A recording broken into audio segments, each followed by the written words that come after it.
Welcome to EduX. Plasma, the fourth state of matter. From school days, we all know that the physical state of matter or a substance are of three types. They are called as solid, liquid, and gas. A solid is rigid and ordered. When we heat a solid, it becomes a partially ordered liquid. On further heating a liquid, it becomes a totally disordered gas.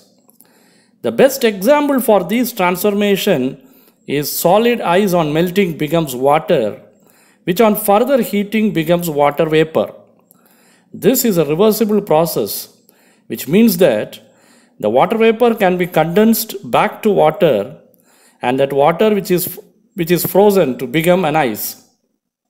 Now the question is, what happens if the gas is heated further to very high temperatures, say of the order of 10,000 Kelvin?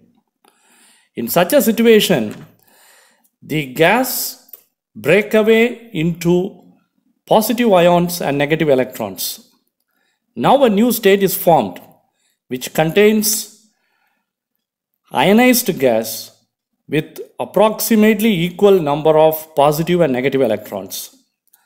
This state is totally different from a neutral gas.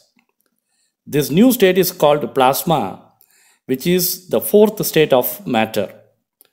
Plasma are influenced by electric and magnetic fields because they are made up of electrically charged particles, whereas a neutral gas is not influenced by any electrical or magnetic field. The common example of plasma which we see in our daily life is the fluorescent lamp, which is commonly called as tube light, and another one is the neon signboard placed for advertisements. Let us see how a fluorescent tube works. The ballast, which is commonly known as a choke, and the starter gives a necessary voltage and current to heat the tungsten filament on either sides of the tube light.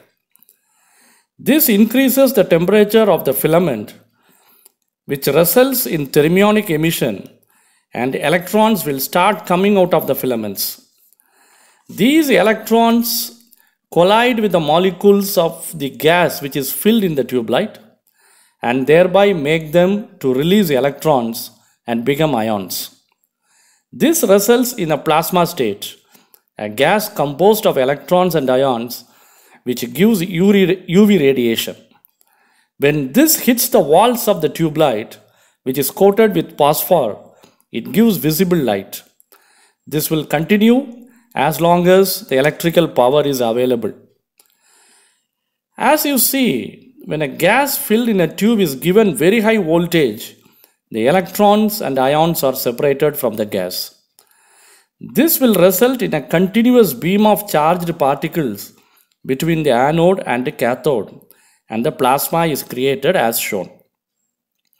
This is like a chain reaction. For example, you take a neon atom. It has 8 electrons in the outermost orbit. When we give a very high voltage of the order of several kilovolts, the electrons get energy and jump to the higher level. This is called an excited state. Normally, these electrons in the excited state comes back to the original state after a short time by releasing the excess energy in the form of radiation. If the applied voltage is further increased when the electron is in the excited state, the electrons will further go out of the orbit with huge energy and acceleration. These electrons will collide with the neon atoms present in the gas with high energy and acceleration, which is sufficient enough to knock out the electrons of other neon and making them into ions. Now we get a huge population of electrons and ions between the anode and cathode, which are electrically conductive. With ample current density and ionization, this forms a luminous electric arc between the electrode. Plasma is occurring in nature. The best example is lightning. The interstellar space planet rings core of the sun ionosphere are in plasma state. Plasma are broadly classified into two types: One you called as thermal plasma and another one is non-thermal or cold plasma. In thermal plasma, the electrons, ions are at the same temperature. Therefore, the system will be at a very high temperature around 10,000 Kelvin.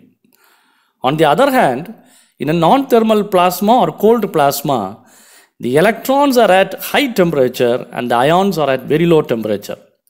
Therefore, the system will be almost at ambient temperature. Just like we touch a fluorescent tube light while it is glowing, the cold plasma can be easily touched with our hands. The main application of plasma is the plasma incinerator for hospital waste disposal. Disposal of hospital waste is a major problem. While burning these waste materials, it gives out high toxic gases like dioxins, which are carcinogenic in nature. Using thermal plasma, hospital waste can be burnt without the evolution of toxic gases, and hence it is environment friendly. Here you are seeing the block diagram of a plasma incinerator. The plasma arc in an incinerator heats the waste to temperatures anywhere from about 1000 to 15,000 degrees centigrade. This melts the waste and then turn it into vapors. Simple organic materials cool back down into relatively clean gases, which we call as syngas. Metals and other inorganic waste fuse together and cool back into solids. The syngas can be piped away from the burnt to make energy, while the vitrified rocky solid can be used as aggregate for road laying or construction purpose. Another major application of plasma is agriculture and food industry. Plasma treated seed germinate more than non-treated seeds. While seeds are treated under plasma, its surface becomes more hydrophilic and hence absorbs more water. Plasma is very effective in pesticide degradation also. Cold plasma has become one of the best methods to sterilize and preserve food for longer time. The ions and radicals present in the plasma are capable of killing the bacteria and other pathogens present on the surface of the fruits and other food materials. Such radiations do not affect the nutritional content of the food. Thank you for watching. You please comment and share.